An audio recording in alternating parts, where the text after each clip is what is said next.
नमस्कार मित्रों, history research point पर आप सभी का स्वागत करता हूं। एनसीईआरटी हिस्ट्री क्लास 12 की टेस्ट सीरीज चल रही है और यह टेस्ट सीरीज संख्या 7 है मित्रों। एनसीईआरटी हिस्ट्री क्लास 12 की टेस्ट सीरीज चल रही है, टेस्ट सीरीज संख्या 7 है। आइए शुरुआत करते हैं। हिस्ट्री रिसर्च पॉइंट यह हमारा यूट्यूब चैनल है और यह हमारा ऑफिशियल व्हाट्सएप नंबर है 8318397276। जिनको भी पूरा का पूरा मटेरियल चाहिए और टीजीटी के लिए, पीजीटी के लिए, जूनियर के लिए एनसीईआरटी का कंप्लीट कोर्स आपका 1499 रुपये का है। कंप्लीट कोर्स है एनसीईआरटी का, 1499 रुपये का है। टीजीटी पीजीटी जूनियर सबके लिए 6 to 8 का कंप्लीट मटेरियल, कंप्लीट नोट्स मिलेगा।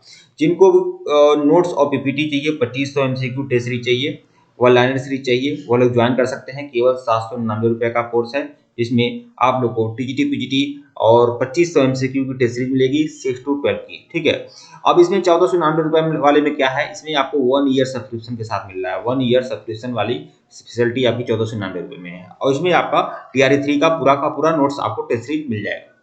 आइए शुरुआत करते हैं। यह हमारा ऑफिशियल व्हाट्सएप नंबर है, मैसेज कर सकते हैं। एनसीईआरटी हिस्ट्री क्लास 12 भारतीय इतिहास के कुछ विषय, टेस्ट सीरीज संख्या 7। चैप्टर का नाम है यात्रियों के नजरिए। तो आइए आज इस पूरे चैप्टर को टेस्ट सीरीज के माध्यम से कंप्लीट करते हैं। एनसीईआरटी हिस्ट्री क्लास 12 भारतीय इतिहास के कुछ विषय पाठ्य पुस्तक से यह सीरीज है, यात्रियों के नजरिए। प्रश्न 1 देखिएगा, विजयनगर के विषय में विस्तृत विवरण प्रस्तुत करने वाले अब्दुल रज्जाक समरकंदी का संबंध निम्नलिखित में से किस स्थान से था? बताएं।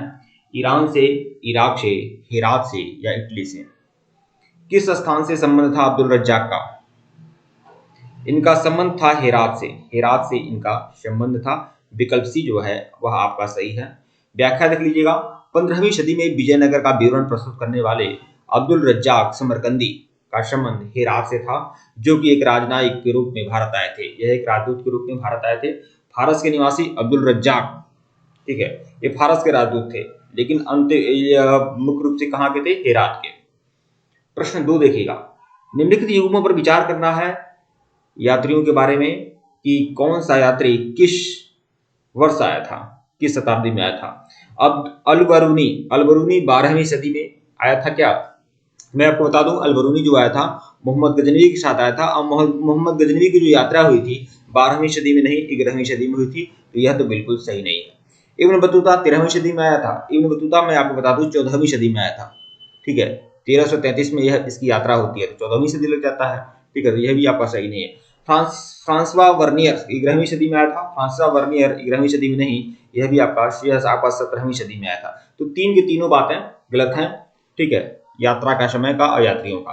तो उपरोक्त में से कौन सा कथन सही सम्मिलित नहीं है? तो 1 2 3 तीनों बातें सम्मिलित नहीं है। आगे इसकी व्याख्या देख लेते हैं। उपरोक्त युग्मों में से कोई भी युग्म सही सम्मिलित नहीं है। युग्मों का सही सम्मिलन निम्नलिखित प्रकार से है। अलबरूनी 11वीं सदी में आता है और यह कहाँ का था? उज्बेकिस्तान था। उज्बेकिस्तान, ठीक है, यह उज्बेकिस्तान का रहने वाला था। इब्न बतूता जो आया था वो 14वीं सदी में आया था, मोरक्को का यात्री था। फ्रांसिसा वर्नियर फ्रांस का था और यह 17वीं सदी में आया था। प्रश्न 3 देखिएगा, अलबरूनी द्वारा रचित किताबुल हिंद के लेखक अलबरूनी द्वारा रचित किताबुल हिंद के संदर्भ में निम्नलिखित कथनों पर विचार करना है। तो किताबुल हिंद जो है यह अरबी भाषा में लिखा गया है। यह तो सही है, बिल्कुल सही है। सामान्यतः इसके अध्याय की शुरुआत प्रत्येक प्रश्न से होती है। सामान्यतः इसके प्रत्येक अध्याय की शुरुआत प्रश्न से की जाती है। बिल्कुल, यहाँ पर शुरुआत में, हर अध्याय के शुरुआत में प्रश्न होता है और उसी प्रश्न का उत्तर में एक अध्याय आपका खत्म होता है। ठीक है, यह भी सही है। इसमें अलबरूनी ने खगोल और चिकित्सा संबंधी विस्तृत जानकारी दी थी। अलबरूनी बहुत ही बड़ा विद्वान था और उसने इस पुस्तक में खगोल और चिकित्सा संबंधी जानकारी भी उसने दिया है। तो 1 2 3 तीनों बातें सही हैं। कौन सा कथन सही है? तो 1 2 3 मतलब विकल्प डी। इसकी व्याख्या देख लीजिएगा। किताबुल हिंद की रचना अरबी भाषा में की गई। सबसे पहले जान लीजिए किताबुल हिंद के लेखक कौन है? तो अलबरूनी है। इसकी रचना किस भाषा में हुई है? अरबी भाषा में हुई है। इसमें कितने अध्याय हैं? तो 80 अध्याय हैं और प्रत्येक अध्याय एक विशिष्ट शैली का है और प्रत्येक अध्याय जो है एक प्रश्न से शुरुआत होती है। सामान्यतः अलबरूनी ने प्रत्येक अध्याय में एक विशिष्ट शैली का प्रयोग किया है, जिसमें आरंभ में एक प्रश्न होता है, फिर संस्कृतवादी परंपराओं पर आधारित वर्णन लिखा होता है। ठीक है, अलबरूनी संस्कृत, पाली और प्राकृत ग्रंथों के अरबी भाषा में अनुवादों तथा रूपांतरण से प्रसिद्ध था। इसमें दंत कथाओं से लेकर खगोल विज्ञान और चिकित्सा संबंधी कृतियां भी शामिल थीं। इन ग्रंथों की लेखन शैली के विषय में उसका दृष्टिकोण आलोचनात्मक था। इसका यह ग्रंथ धर्म और दर्शन, त्योहारों, खगोल विज्ञान, रीति रिवाज और प्रथाओं, सामाजिक जीवन, भारतौल, मापन विधियों, मूर्तिकला, कानून, मापतंत्र विज्ञान आदि विषय के आधार पर 80 अध्यायों में विभक्त थे। तो उसका जो ग्रंथ था अल-बरूनी का किताबुल हिंद, यह अरबी भाषा में था और 80 अध्याय थे इसमें। प्रश्न 4 देखिएगा। प्रश्न 4 देखें और सही उत्तर बताएं। लगभग 6वीं और 5वीं सदी ईसा पूर्व अस्तित्व में आए हिंदू शब्द के संदर्भ में कौन सा कथन सही है? हिंदू शब्द के संदर्भ में निम्नलिखित कथनों में विचार करना है, विचार करिए। यह फारसी भाषा का शब्द है, सही है, फारसी भाषा का है। देखेंगे इसका प्रयोग सिंधु नदी के पश्चिम के क्षेत्र के लिए किया गया है, तो ये ऐसा नहीं है। इसका प्रयोग जो है सिंधु नदी के पूर्व के क्षेत्र के लिए किया गया है, न कि पश्चिम के क्षेत्र के लिए, यह तो सही नहीं है।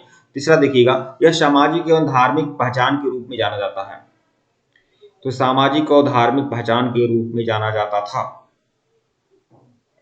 यह भी आपका सही नहीं है। कौन सा कथन सही सम्मिलित नहीं है? तो शायद 2 और 3 सम्मिलित नहीं है, सही देखता हूं यार। हाँ भाई, 2 और 3 आपके सम्मिलित नहीं है, याद नहीं रहता सही तो देखिए हिंदू शब्द का मतलब जो है, हिंदू शब्द लगभग 6वीं और 5वीं सदी ईसा पूर्व में प्रयुक्त होने वाला एक प्राचीन फारसी शब्द है, जिसका प्रयोग सिंधु नदी के पूर्व के क्षेत्र के लिए होता था। ठीक है, अरबी लोगों ने इस फारसी शब्द को जारी रखा और इस क्षेत्र को अल हिंद या यहाँ के निवासियों को हिंदी कहा। कालांतर में तुर्की और सिंधु नदी के पूर्व में रहने वाले को हिंदी और उनके निवास क्षेत्र को हिंदुस्तान तथा उनकी भाषा को हिंदी भी कहा जाने लगा। इनमें से कोई भी शब्द लोगों की धार्मिक और सामाजिक पहचान का उद्योतक नहीं है। ठीक है, हिंदू का मतलब सामाजिक और धार्मिक पहचान नहीं है, बस क्षेत्र के आधार पर हिंदू कहा गया है। प्रश्न 4 देखिएगा, रिहला निम्नलिखित में से किस यात्री का यात्रा वृत्तांत है? अब्दुल रज्जाक का, इब्न बतूता का, मनुची का या ट्रेवर्नियर का? किस यात्री का यात्रा वृत्तांत है? रेहला। रेहला जो लिखा था यह इब्न बतूता ने लिखा था, इब्न बतूता, विकल्प बी। ठीक है, कहाँ का यात्री था इब्न बतूता? मोरक्को का था, तो बी जो है आपका, यह आपका सही है। इब्न बतूता ने रिहला नामक ग्रंथ की रचना की थी। रिहला इसका यात्रा वृत्तांत है और यह कहाँ का निवासी था? तो यह मोरक्को का निवासी था इब्न बतूता। प्रश्न 5 देखिएगा, इब्न बतूता के संदर्भ में निम्नलिखित कथनों पर विचार करना है, विचार करिए।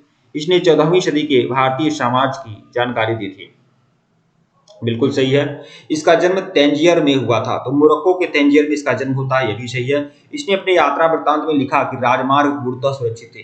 देखिए यात्रा वृत्तांत में यह लिखता है कि राजमार्ग जो है पूर्णतः सुरक्षित नहीं है। ठीक है, क्योंकि चोरों और डाकुओं का आतंक है। ठीक है, तो इसमें से कौन सा कथन सही है? तो केवल 1 और 2 आपके सही हैं, विकल्प जो है आपका सही है। देखिए मित्रों, जो भी लोग हमारे सीरीज को ज्वाइन करना चाहते हैं ज्वाइन कर सकते हैं। केवल 799 रुपए का कोर्स है और इसमें आप लोग को कंप्लीट नोट्स आपको मिल रहे हैं, कंप्लीट नोट्स, पीपीटी नोट्स और नोट्स मिल रहे हैं। 11-12 के सारे नोट्स आपको मिल जाएंगे। ठीक है, और 799 रुपए में, और यहाँ तक कि आपको टेस्ट सीरीज भी आप लोग को उपलब्ध कराई जाएगी। टेस्ट सीरीज भी आपको उपलब्ध कराई जाएगी, वो भी 2500 MCQ की टेस्ट सीरीज आप लोग को उपलब्ध कराई जाएगी। तो जो लोग सीरियस है, गंभीर हैं, वो लोग हमारे साथ जुड़ सकते हैं। और हमारा ऑफिशियल व्हाट्सएप नंबर 8318397276 है। ठीक है, नोट कर लीजिए, इसकी व्याख्या देख लीजिएगा। इब्न बतूता ने 14वीं सदी के समाज की जानकारियां प्रस्तुत की है। इसका जन्म मोरक्को के तंजियर के एक सम्मानित परिवार में हुआ था, जो इस्लामी कानून और शरिया की विशेषता के लिए प्रसिद्ध था। इब्न बतूता का वर्णन के अनुसार राजमार्ग लुटेरों से सुरक्षित नहीं थे। ठीक है, प्रश्न 6 देखिएगा, इब्न बतूता के संदर्भ में निम्नलिखित कथनों में से कौन सा कथन असत्य है? इसने मोहम्मद बिन तुगलक को साहित्य का दयाशील संरक्षक बताया। इसने मोहम्मद बिन तुगलक को साहित्य का दयाशील संरक्षक बताया। मोहम्मद बिन तुगलक को साहित्य का दयाशील संरक्षक बताया, ये हाँ ये सही है, ये सही है। ठीक है, क्योंकि इसी के समय में आया था, मोहम्मद बिन तुगलक के समय में ही इब्न बतूता आया है और इसका राजश्रय प्राप्त किया था इसने। ठीक है, यह सही है। दूसरा देखिएगा बी, वह मुल्तान और उच्च के रास्ते दिल्ली पहुंचा था, यह भी सही है। सी मोहम्मद बिन तुगलक ने उसे दिल्ली का काजी नियुक्त किया, यह भी सही है। श्रीलंका में भी उसे काजी का पद प्रदान किया गया था। तो श्रीलंका में नहीं, उसे दिल्ली में काजी का पद मिलता है, और उसके अलावा मालदीव की वह जब यात्रा करता है तो मालदीव में भी उसे काजी का पद मिलता है। तो कौन असत्य है? तो विकल्प डी। बाकी ABC जो है आपका सही है। इब्न बतूता 1333 ईस्वी में स्थल मार्ग से सिंध पहुंचा था। उसे मोहम्मद बिन तुगलक की कला और साहित्य के रूप में दयाशील छवि ने आकर्षित किया था। वह मुल्तान और उच्च के रास्ते दिल्ली पहुंचा। दिल्ली जो पहुंचा था वह स्थल मार्ग से पहुंचा था, मुल्तान और उच्च के रास्ते। मोहम्मद बिन तुगलक ने उसकी विद्वता से प्रभावित होकर उसे दिल्ली का काजी बनाया। काजी मतलब न्यायाधीश बनाया, ठीक है। 1342 में उसे मंगोल शासक के पास राजकीय दूत के रूप में चीन भेजा था। देखिए यह भी ध्यान रखिएगा, 1342 में इसने चीन की यात्रा की थी, चीन गया था। अब किसकी तरफ से? मोहम्मद बिन तुगलक की तरफ से राजदूत बनकर गया था चीन, ठीक है, और मंगोल शासक के पास गया था, यह ध्यान रखिएगा, ठीक है।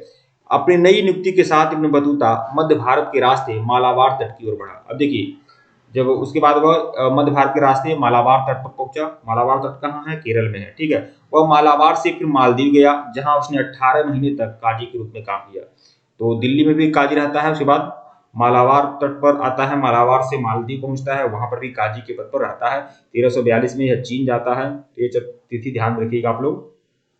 वह चीन जाने से पहले, जब चीन जाने से पहले वह श्रीलंका भी गया, बंगाल भी गया और असम भी गया, ठीक है। वह सुमात्रा से चीनी बंदरगाह नगर क्वांझू भी गया, ठीक है।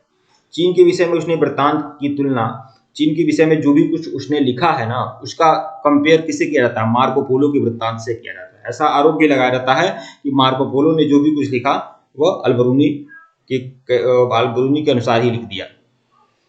प्रश्न 7 देखिएगा, निम्नलिखित युग्मों पर विचार करना है। यात्री और विशेषता, कुछ यात्री हैं, उनकी विशेषता है, उस आधार पर बताना है क्या सही है आपका। बारबोसा उत्तर भारत के साम्राज्य एवं व्यापार का वर्णन। देखिए बारबोसा जो था वह कृष्णदेव राय के समय में गया था दक्षिण की तरफ, और यह उत्तर भारत के बारे में नहीं बताता है, यह दक्षिण भारत के बारे में बताता है। तो बारबोसा वाला सही नहीं है। ट्रेवर्नियर, ये भारत की तुलना ईरान एवं ऑटोमन साम्राज्य से किया है। ट्रेवर्नियर जो था फ्रांसीसी यात्री था, और साथ ही साथ यह आपका जौहरी था, एक सुनार था, ठीक है, और यह 17वीं सदी में आता है। और इसने भारत की तुलना ईरान और ऑटोमन साम्राज्य से भी किया है, यह सही है। मनुची कभी यूरोप वापस नहीं गया और भारत में ही बस गया। मनुची एक चिकित्सक था, और यह एक चिकित्सक भी था, व्यापारी भी था, और वह जब भारत में आया तो भारत में ही रह गया, वापस नहीं गया। तो ये भी सही है। तो कौन सा सही सम्मिलित है? तो 2 और 3 मतलब विकल्प सी जो है वह आपका सही है। देखिए बारबोसा दक्षिण भारत के व्यापार और समाज का विस्तृत विवरण करता है, बारबोसा, ठीक है, और यह कृष्णदेव राय के समय में आता है, ठीक है। ट्रेवर्नियर के बारे में बात करें तो ट्रेवर्नियर जो था फ्रांसीसी जौहरी था, जौहरी में सुनार, ठीक है, और उसने 6 बार भारत की यात्रा की थी।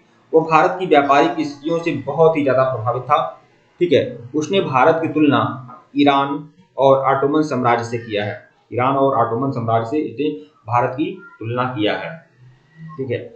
मनुची जो था इटली का चिकित्सक था, और यह यूरोप कभी नहीं गया, वह कभी यूरोप गया ही नहीं, मतलब भारत में रहा तो भारत में ही रह गया, ये कभी यूरोप नहीं गया। और इसका संबंध किस देश से था? इटली से था, ठीक है। तो यह तीनों बातें सही देखिएगा, सही रूप से है, ठीक है। हम बर्नियर के बारे में देखिए, तो बर्नियर देखिए, ट्रेवर्नियर और बर्नियर दोनों ही फ्रांस के रहने वाले यात्री थे, लेकिन बर्नियर जो था ना यह आपका चिकित्सक था, और यह विशेष रूप से शाहजहां के पुत्र दारा शिकोह का चिकित्सक था। और ट्रेवर्नियर क्या था? ट्रेवर्नियर जो था व्यापारी था, और भी सोने का व्यापारी था, और इसने ये सब बातें हैं। देखिए अब्दुल रज्जाक समरकंदी 1440 में आया, भारत की यात्रा किया था उसने। मोहम्मद वल्की ने 1620 के दशक में भारत की यात्रा की, और शेख अली हाजिन ने 1740 में उत्तर भारत की यात्रा की। तो इन लोगों को भी आप लोग अच्छे से देख सकते हैं। इसमें ट्रेवर्नियर और बर्नियर का जो कथन है इसे आप अच्छे से देख लीजिएगा। प्रश्न 8 देखिएगा, अलबरूनी द्वारा जाति व्यवस्था पर दिए गए विवरण के संदर्भ में निम्नलिखित कथनों पर विचार करना है। जाति व्यवस्था के संबंध में ब्राह्मणवादी व्याख्या तथा अपवित्रता की मान्यता दोनों को स्वीकार किया गया। जाति व्यवस्था के संबंध में ब्राह्मणवादी व्याख्या और अपवित्रता की मान्यता दोनों को स्वीकार किया, किसने? अलबरूनी ने। तो ये सही नहीं है। देखिए जाति व्यवस्था के संबंध में ब्राह्मणवादी व्याख्या और अपवित्रता की मान्यता दोनों को स्वीकार किया, यह सही नहीं है। दूसरा देखिएगा, इसने भारतीय समाज को समझने के लिए वेदों, पुराणों, भगवत गीता, पतंजलि की कृतियों और मनुस्मृति आदि का अध्ययन किया। तो बिल्कुल वह विद्वान व्यक्ति था अलबरूनी, और उसने भारतीय धर्म ग्रंथों का भी अध्ययन किया था। लेकिन यह जो कथन 1 है ये सही नहीं है। जाति व्यवस्था के संबंध में ब्राह्मणवादी व्याख्या और अपवित्रता की मान्यता को स्वीकार किया, यह सही नहीं है। तो कौन सही सम्मिलित है? तो केवल एक, केवल 2, ये वाला सही है। ठीक है, केवल 2, विकल्प बी। जाति व्यवस्था के संबंध में ब्राह्मणवादी व्याख्या को मानने के बावजूद अलबरूनी ने अपवित्रता की मान्यता को अस्वीकार किया। देखिए, ब्राह्मणवादी व्याख्या माना लेकिन अपवित्रता की भावना को अस्वीकार कर दिया। इसके अनुसार जाति व्यवस्था में सन्निहित अपवित्रता की अवधारणा प्रकृति के नियमों के विरुद्ध थी। इसने भारतीय समाज को समझने के लिए वेदों, पुराणों, भगवत गीता और पतंजलि की कृतियों और मनुस्मृति का सहारा लिया। प्रश्न 9 देखिएगा, इसके अनुसार यहाँ अधिकांश शहरों में भीड़ भाड़ वाली सड़कें, चमक दमक वाली रंगीन बाजारें थी जो विविध प्रकार की वस्तुओं से भरे रहते थे। दिल्ली एक विशाल आबादी वाला शहर था जो भारत में सबसे बड़ा था। तो यह जो दिल्ली का यह विशद वर्णन जो किया गया है, किसने किया है? तो यह किया है इब्न बतूता ने, विकल्प सी। अच्छे से देख लीजिए, यह जो वर्णन किया गया है दिल्ली के बारे में इब्न बतूता के द्वारा किया गया है। व्याख्या देखिए, उपयुक्त पंक्तियां इब्न बतूता की यात्रा वृत्तांत से संबंधित हैं। इसके वर्णन के अनुसार अधिकांश शहरों में भीड़ भाड़ वाली सड़कें, चमक दमक वाली रंगीन बाजारें थी जो विविध प्रकार की वस्तुओं से भरे रहते थे। दिल्ली एक विशाल आबादी वाला शहर था जो भारत में सबसे बड़ा था। उल्लेखनीय है कि दौलताबाद, जो महाराष्ट्र में दौलताबाद है, दौलताबाद के विषय में उसने लिखा है कि यह एक ऐसा शहर था जो आकार में दिल्ली को चुनौती देता था। ठीक है मित्रों, वीडियो को लाइक और चैनल को सब्सक्राइब करेगा, टेलीग्राम को बिल्कुल ज्वाइन करेगा, लिंक डिस्क्रिप्शन में दिया गया है। अगर इसके पहले का वीडियो नहीं देखे हैं तो प्लेलिस्ट में जाइएगा, एनसीईआरटी हिस्ट्री टेस्ट क्लास 12 के नाम से प्लेलिस्ट बनी हुई है, जाकर देखिएगा। यह आपका टेस्ट सीरीज थोड़ा लंबा चल जा रहा है। ठीक है, कुल 18 क्वेश्चन है, तो मैं इसको 2 सीरीज में करा दे रहा हूँ। ठीक है मित्रों, धन्यवाद आप लोग को।